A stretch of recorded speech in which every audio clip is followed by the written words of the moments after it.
হাজারো ব্যস্ততার মাঝে চলে এসেছে আপনাদের মাঝে টুকিটাকি কাজকর্ম এবং কিছু গল্প কথা নিয়ে।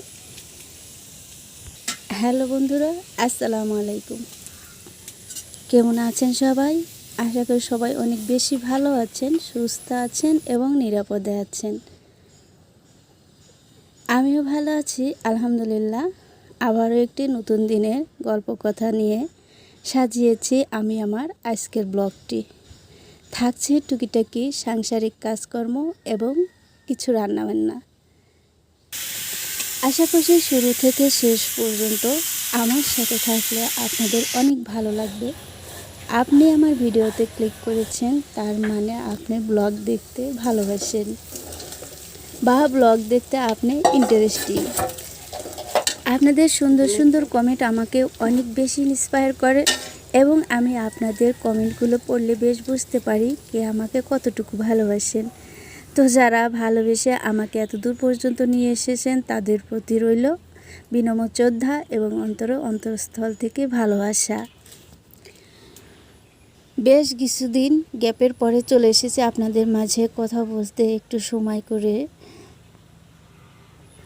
তো সকলেই তো জানেন যে কিছুদিন হয় নেটের সমস্যা ছিল, যার কারণে হয়তো ভিডিও দিতে পারিনি।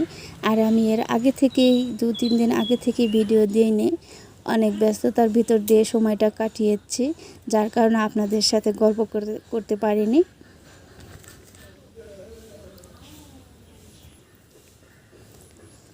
সেজন্য আপনাদের মাঝে আবারও চলে এসেছি একদম গ্রামীণ পরিবেশে সাধারণ মানুষের জীবনযাপন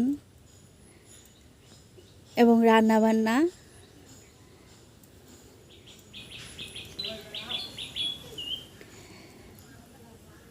তো আমি সেরকম ভিডিও করতে পারিনি, যার কারণে আমি কয়েকদিন হয়তো এখানে 2 দিনের ভিডিও দেখতে পাবেন। 2 দিনের ভিডিও আমি এক জায়গায় করে ছেড়েছি। আমার রান্নাঘরের আশেপাশে একটু দেখিয়ে দিয়েছি। রান্না করতে এসেছি যখন, রান্নাঘরের অবস্থাটা অনেকই খারাপ। প্রায় প্রত্যেক দিন বৃষ্টি হয়। রান্নাঘরটা আমার মুছে দেওয়া দরকার ছিল মাটি দিয়ে, কাদা দিয়ে, কিন্তু সময়ের অভাবে এবং বৃষ্টি হয়, যার কারণে আর লেপা পোছাটা করতে পারি না। তো আজকে এই যে দেখতে পেয়েছেন আমাদের রান্নাবান্না কি হবে।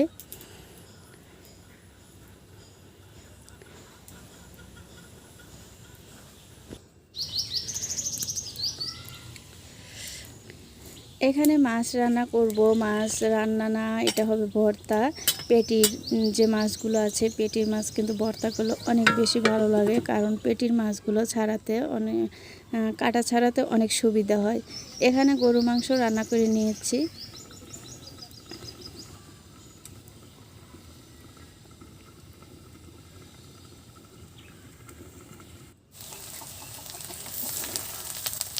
এখানে চেপার লাড়া করেছি একদম ঝাল ঝাল লাল লাল করে।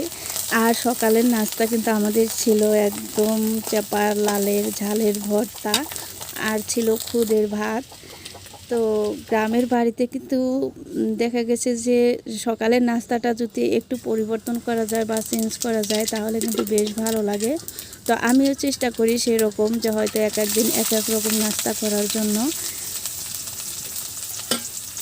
আর ভর্তা দিয়ে খুদ ভাত বা বউ ভাত আপনারা যেটাই বলেন না কেন অনেক মজার হয়। হয়তো অনেক পদে ভর্তা হলে বেশি ভালো লাগতো, কিন্তু আমি সময়ের অভাবে তা করতে পারিনি। শুধু চেপার ভর্তা করেছিলাম, চেপার লাল ভর্তা। এখন এই যে মাছের কাটা বেছে নিয়েছিলাম, মাছগুলোকে কাটা বেছে নিয়ে এখানে পেঁয়াজ, রসুন আর কাঁচামরিচ কেটে দিয়েছি।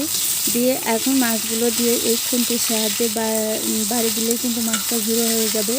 একদম মশমশা করে এটাকে নামিয়ে নিব।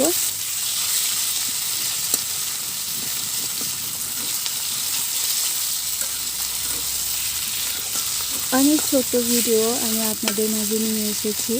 যদি আপনাদের এই ভিডিওর কোনো এক অংশ ভালো লেগে যায় তাহলে প্লিজ একটা লাইক দিতে ভুলবেন না, সাবস্ক্রাইব করে আমার পাশেই থাকবেন।